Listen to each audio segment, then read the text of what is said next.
Alright guys, this is the last video in my Circuitmaker tutorial series. I wanted to update on something on the end of the last video.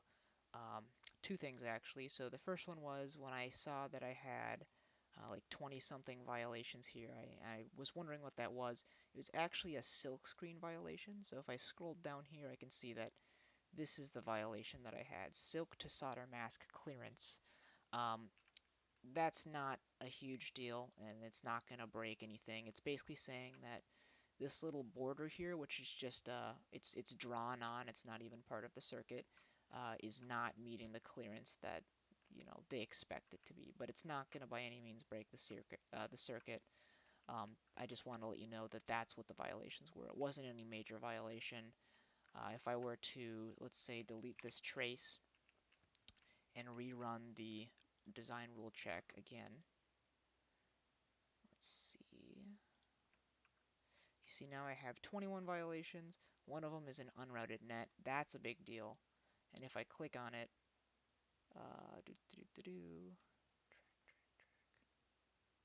import polygon, unrouted net. Oh, here we go. It'll show me which net it is. That's an important one, and I can fix that easily just by doing that. Okay, that was the first thing, and then the second thing was I forgot to tell you guys. Once you have your PCB set, the size set, you actually want to define the outline of it, and that will be done automatically. Go back to, so I know that I can't make this any smaller, it looks good to me.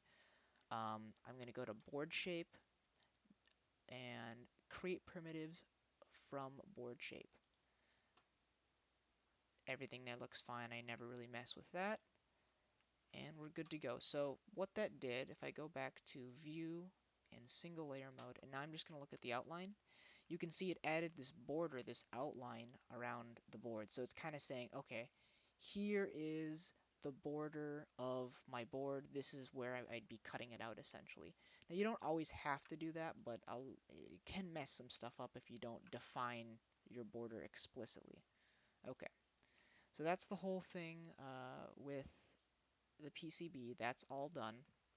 And in this video, I'm going to explain to you now if I want to take this PCB, export it in a particular format so that I can have it manufactured at Osh Park, or maybe I want it to be milled if you have an other mill at your school or whatever. Um, how can I do that? And you do that by exporting it to what's called a Gerber file. And what a Gerber file is, it's a standard schematic, a standard PCB format that basically it's a series of files that explain what's happening in each of these layers down here. So the top layer, the bottom layer, the outline, way at the end, all these layers you can see here, all the way to the end, where we get to the um, like the paste and the overlay. That's like these little indicator type of things. That's what that is. So it's basically it's a series of files. Each file kind of describes what's happening on each layer. And you do that in Circuitmaker by going Home, Projects. I'm going to go Projects, Generate Outputs. It's going to say, hey, before you generate these outputs, we have to save and commit the file. Just say OK.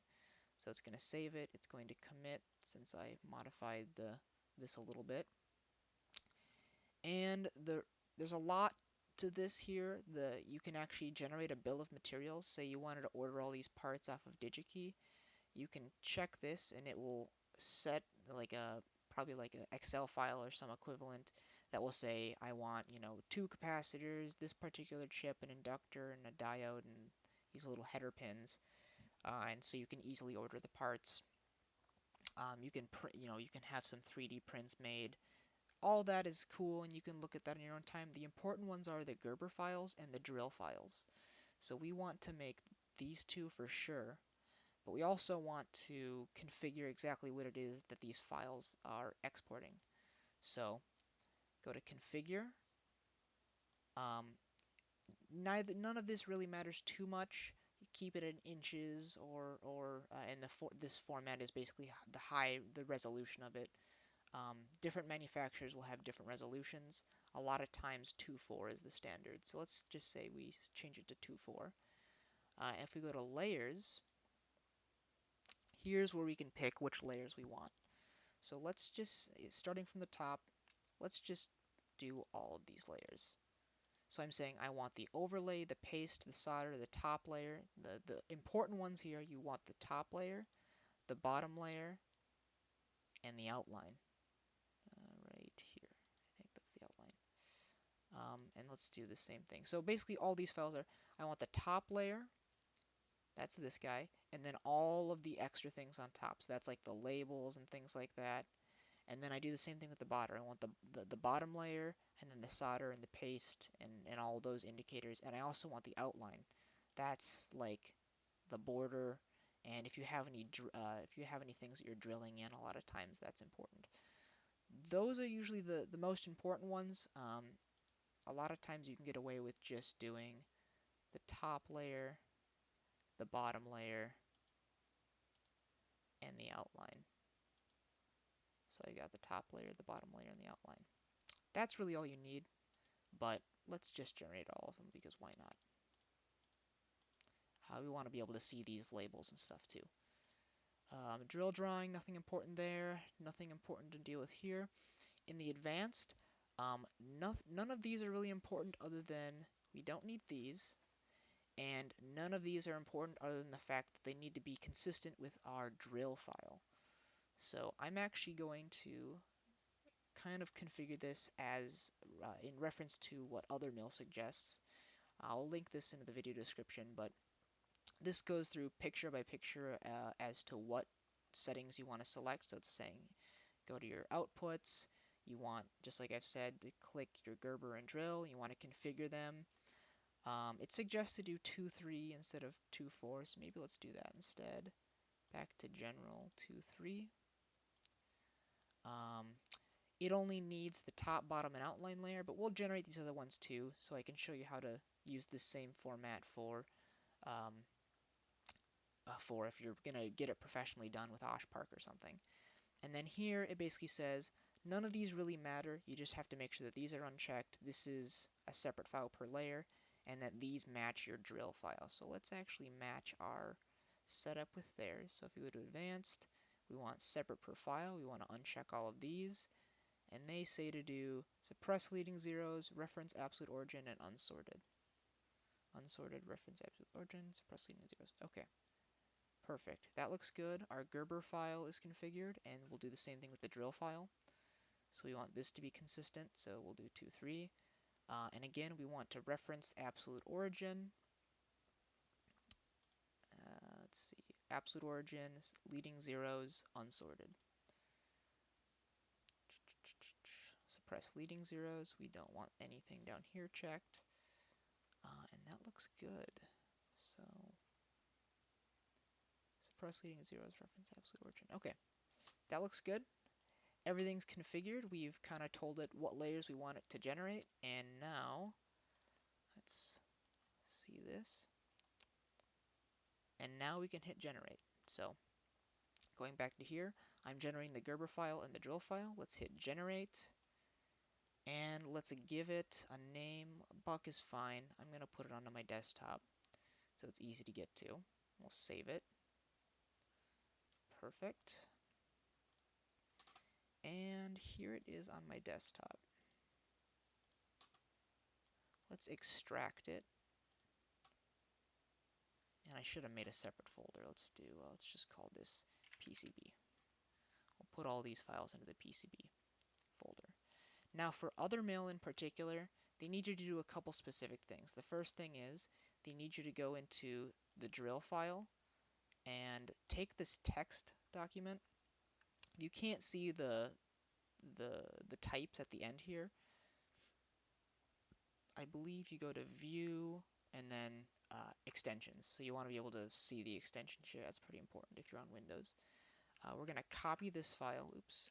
Control C to copy. We'll go back, go and paste it into the Gerber file, just like that. And the other thing is we're going to rename this outline extension. So hit rename. The name is fine, but we're going to rename it to GKO. And say, yep, that's fine. I'm not exactly sure what it is about having to change it from a dot outline to a dot GKO, but that's what other mill wants. It sometimes doesn't work if it's called a dot outline. All the stuff inside is the same, but it wants it to be that particular extension. So let's try looking at what the other plan software looks like when we load this board onto it. Just for some fun, we'll open Files, go to my desktop, and click that, and it will kind of auto be like, okay, that was your top layer G, bottom layer BL, outline GKO, and the holes, that's coming from your drill file is that text file. And so now I can actually see it, which is pretty fun. And let's kind of make sure that it looks like what we want it to look like. And it does. There aren't really any holes in our design here. We've got the two holes from our inputs, little header pins there and there. Everything else is surface mount. It looks pretty good. If we remember correctly, let's go back to our PCB. We have our chip here. You can see that here. That looks good. We have our different capacitors here and our inductor. Everything on here looks pretty good. And if we wanted to mill this out, it'd be good to go. If we were to get this professionally done, for example, we would go to a website like OshPark, and let's just upload our file here. OshPark actually wants you to upload the file as a zip file, so we can actually just hit the zip. It'll upload it and show us what it looks like. Just give it a second here.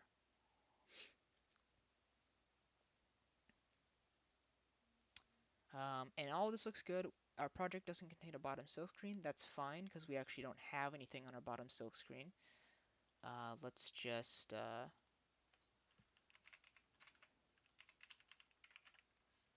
put my email there, continue, and we can actually see what it looks like here.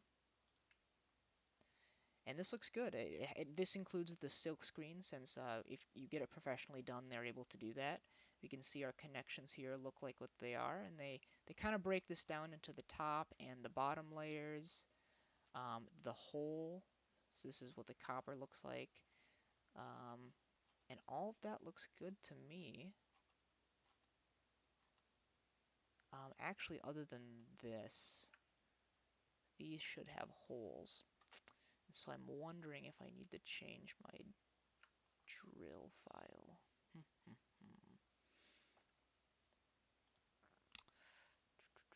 Let's see. If I go back to here and I zip this whole thing back up.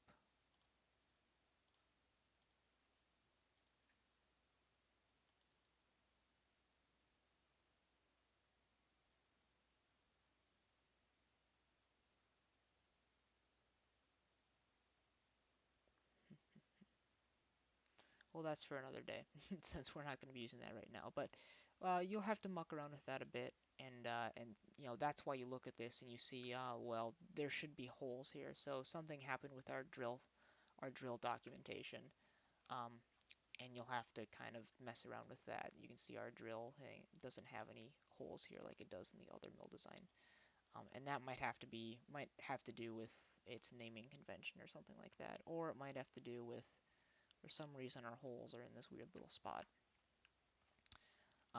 Little bit of trial and error. I'm sure you can figure it out. But that's that. And now that our whole project, our PCB and our schematic is exported as a Gerber file, we can make our board either professionally with OshPark or quickly with, you know, with your other mill if you happen to have one at your university or whatever. All right, that's the series. I hope that helped you out a lot. Feel free to send me an email or whatever if you have any questions. Thank you.